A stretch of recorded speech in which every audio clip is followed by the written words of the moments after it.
नमस्कार, मैं हूँ भावना शर्मा और आप सब जुड़े हुए हैं अपने फेवरेट चैनल भावना शर्मा से। कहिए कैसे हैं आप?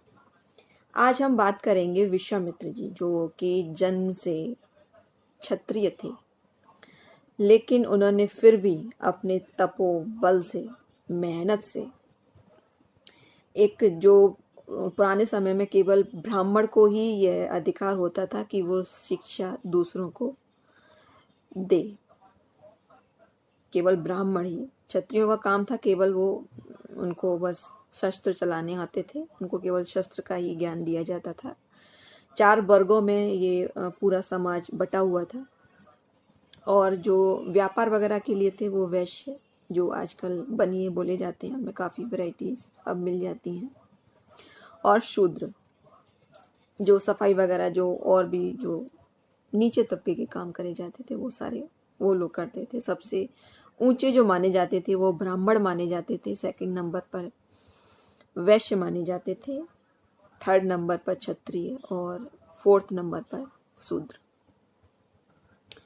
तो जो विश्वामित्र थे वो इतने, उनकी लाइफ में ऐसा क्या हुआ था कि उन्होंने इतना तप किया, इतना घोर परिश्रम किया। एक राजा होते हुए उन्होंने अपना सारा राजपाट त्याग कर एक संत की जो जीवन व्यतीत किया।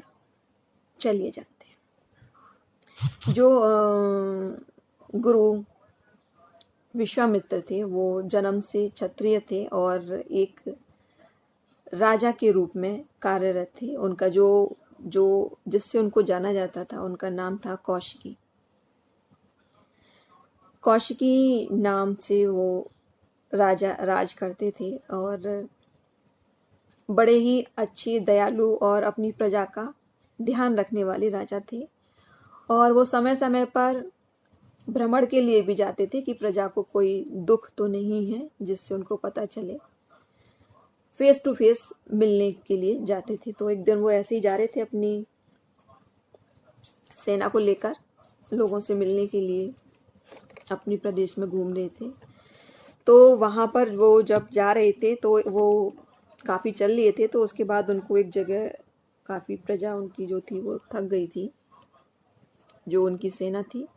तो उनको वो रोकते हैं और एक जगह शरण लेते हैं। तो जो शरण लेते हैं गुरु वशिष्ठ जो थे, उनके जो आश्रम था उसमें जाके वो शरण लेते हैं, यानी कि थोड़ा सा आराम करते हैं, जलपान करते हैं। तो जो गुरु वशिष्ठ थे उन्होंने कौशिकी जो राजा थे उनका बहुत ही अच्छे से आव भगत से स्वागत किया, अच्छे से खाना पीना खिलाया और उनकी जो जितनी भी सेना थी उन सभी को उन्होंने भरपेट खाना पीना बड़े अच्छे से खिलाया। तो जो राजा थे, राजा कौशिक थे, वो अचंभे में आ गए कि ऐसा क्या, एक संत के पास इतना धन, इतना व्यवस्था कैसे कर पाया। तो इस विचार से वो जो राजा थे वो उससे, जो गुरु थे उनसे पूछते हैं, गुरु वशिष्ठ से पूछती हैं कि आपने ये सब कैसे किया। तो तब जो गुरु वशिष्ठ थे वो बताते हैं विश्वामित्र जी को, जो उस समय राजा थे कौशिक, कि मेरे पास जो समुद्र मंथन से जो गाय निकली थी, मैंने आपको बताया था समुद्र मंथन की, मैंने आपको एक सीरीज दी है कि उसमें कौन कौन सी चीजें निकली थी। तो उसमें से एक गाय भी निकली थी, कामधेनु गाय, जो कि इंद्र के पास थी। और इंद्र ने जो कामधेनु की जो बच्चियां थी, यानी कि उसकी बच्ची, कामधेनु गाय की जो बच्ची थी जिसका नाम नंदनी था, वो भेंट स्वरूप जो गुरु वशिष्ठ थे उनको दी थी। तो जो नंदनी थी वो कोई आम गाय नहीं थी, उसमें इतनी शक्ति थी कि वो किसी को भी जो अन्न से परिपूर्ण कर सके। कुछ और शक्तियां भी थी क्योंकि वो नॉर्मल गाय नहीं थी। तो जब उनको पता चला कि ये इतनी दैवीय शक्तियों से के साथ है, तो उन्होंने कहा कि गुरु वशिष्ठ, आपको जो भी चाहिए आप मेरे से ले लीजिए, मेरा राजपाट, मेरी सेना, प्रजा, आपको जो भी चाहिए आपको वो मेरे से आप ले लीजिए और मेरे को ये नंदनी भेंट स्वरूप आप मेरे को दे दीजिए। इस पर जो गुरु वशिष्ठ थे वो क्रोधित हो गए कि नहीं, वो मैं नहीं दूंगा, ये मुझे मेरे प्राणों से भी ज़्यादा प्यारी है और मैं ऐसा नहीं करूँगा। अब राजा सोच में पड़ गया कि एक संत ने, एक साधु ने मुझे मना कैसे किया। उसे अपना अपमान मालूम पड़ा, तो उसने कहा कि ऐसे तो नहीं देगा। तो फिर उसने कहा, अपनी प्रजा को आदेश दिया कि जाओ और ये गाय जो नंदनी थी इसको चुरा कर लेकर आओ। जब उसकी पूरी जो सैन्य दल था, पूरी जो सेना थी वो जाती है और उसको चुराने की चेष्टा करती है, उसको कोशिश करती है, तो जो गाय, जो नंदनी गाय थी, उसमें इतनी शक्ति थी कि उसने सारी जो जितने भी उन्होंने सैनिक भेजे थे राजा ने, वो सारों को मार दिया और खुद राजा को ही बंदी बना दिया और गुरु वशिष्ठ के सामने लाकर खड़ा कर दिया। जब गुरु वशिष्ठ ने ये सब देखा तो उनको बहुत क्रोध आया और उन्होंने उस जो राजा के 4 लड़के थे, जो कौशिक के राजा थे, उनके 4 लड़के थे, और उनको श्राप दे दिया कि जाओ तुम्हारे जो पुत्र हैं वो नष्ट हो जाएं। उनके श्राप से, गुरु वशिष्ठ के श्राप से जो राजा का परिवार था वो नष्ट हो गया। अब राजा क्या करे? राजा वहां से तो चला गया, लेकिन उसके अंदर बहुत ही क्रोध था। उसने जाकर फिर भगवान शंकर के तप किया, पहाड़ों में जाकर भगवान शंकर का तप किया और वहां से सभी शास्त्र और शस्त्र की ज्ञान लिया।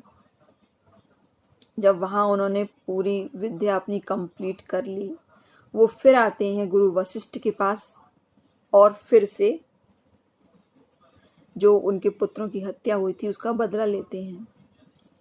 और काफी दिन तक ये युद्ध चलता रहता है गुरु वशिष्ठ और विश्वामित्र के साथ। हर बार जो गुरु वशिष्ठ थे वो जो विश्वामित्र जी थे उनके शस्त्रों को बेकार कर देते थे, यानी कि वो जीत रहे थे। गुरु वशिष्ठ जो थे वो जीतते जा रहे थे और अंत में उन्होंने ब्रह्मास्त्र का, जो ब्रह्म ने उनको खुद दिया था, उसका अस्त्र का प्रयोग किया, जिससे कहते हैं कि जो उसका जो तेज होता है वो सूर्य की गर्मी से भी बहुत ही ज़्यादा, जो सूर्य जितना गर्म है उससे भी ज़्यादा गर्मी पैदा करता है, यानी कि जो पूरा ब्रह्मांड था वो खतरे में आ सकता था। तो सभी देवताओं ने कहा कि हमने स्वीकार कर लिया कि गुरु वशिष्ठ की ही जीत हुई है और आप इस शस्त्र को यूज ना करें, यानी कि उसका प्रयोग ना करें, क्योंकि पूरी सृष्टि ही खतरे में आ जाएगी, और इसको किसी हित काम के लिए प्रयोग करें। तो वहां से भी वो फिर दोबारा से जो विश्वामित्र थे, यानी कि जो कौशिकी राजा थे, वो फिर से हार के चले गए और वो फिर जाके दक्षिण की दिशा में जाके वो फिर से तप करते हैं, भूखे प्यासे रहकर, बिना सांस लिए ऐसा तप करते हैं, ऐसा घोर तप करते हैं। और भगवान विष्णु से, भगवान शंकर से, सभी से वो और भी शक्तियां ग्रहण करते हैं। इतना कठोर जब तप करते हैं तो जब भगवान प्रकट होते हैं और उनसे कहते हैं मांगो तुम्हारा क्या वरदान है, तो वो और भी वरदान उनसे मांग लेते हैं। वो फिर जाते हैं और फिर से वो युद्ध के लिए तैयार हो जाते हैं। लेकिन जो विश्वामित्र थे वो फिर से नहीं जीत पाते हैं, वो फिर घर चले जाते हैं, अपने जो राज्य था वहां पर चले जाते हैं। और जो इसमें एक और स्टोरी ऐड होती है, एक और संत थे, उनका नाम था त्रिशंकु, जो चाहते थे कि वह अपनी शरीर के साथ ही स्वर्ग लोक को जाएं। वो ये चाहते थे कि वो ऐसा करके अमर हो जाएं और भगवान की श्रेणी में आ जाएं, वो ऐसा चाहते थे। लेकिन जो देवता गण थे वो ऐसा नहीं चाहते कि ऐसा हो। तो जो त्रिशंकु जो संत थे, वो जो वशिष्ठ, जो गुरु वशिष्ठ थे, उनके पास जाते हैं और उनको अपनी इच्छा बताते हैं कि मैं ऐसा चाहता हूँ। तो जो गुरु वशिष्ठ थे वो मना करते हैं कि मैं अपनी शक्तियों का गलत प्रयोग नहीं करूँगा, वो मना कर देते हैं। फिर जो गुरु वशिष्ठ के पुत्र थे त्रिशंकु वहाँ जाते हैं और उनसे कहते हैं।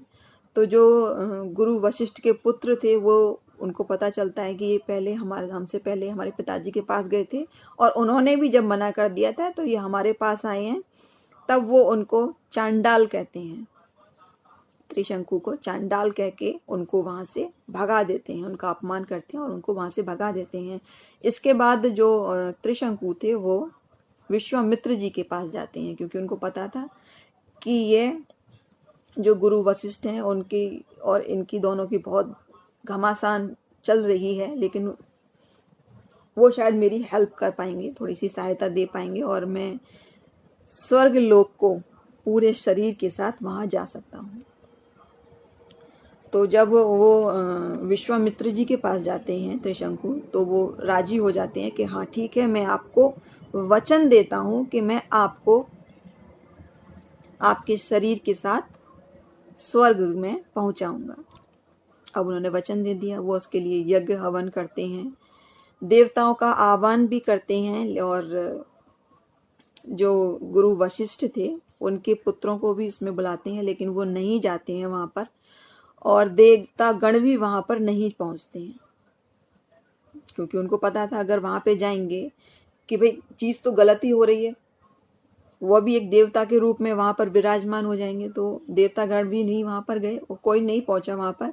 लेकिन वो उन्होंने फिर भी अपना जो यज्ञ तप था वो पूरा किया और जो त्रिशंकु जो संत थे उनको स्वर्ग में पहुंचाया। तो जब वहां पहुंचे त्रिशंकु, जब स्वर्ग में पहुंचे तो जो वहां के जो भगवान थे उन्होंने मना किया कि नहीं, आप नहीं आ सकते, आप पूर्ण रूप से यहाँ नहीं आ सकते। तो इसके लिए जो विश्वामित्र जी थे उन्होंने एक अलग से स्वर्ग की रचना की थी। क्या आपको पता है? अलग से ब्रह्मांड में स्वर्ग की रचना की थी। आप आई थिंक जानते होंगे सप्तऋषि, उसी में से सप्तऋषि जो थे ना, उसी में उन्होंने एक अलग ब्रह्मांड की रचना की थी। और वो 7 ऋषि, वो भी मैं आपको एक अलग स्टोरी बताऊंगी, सप्तऋषि की जो स्टोरी है। तो उन्होंने अपना इस तरह से पूरा वचन किया और उसके बाद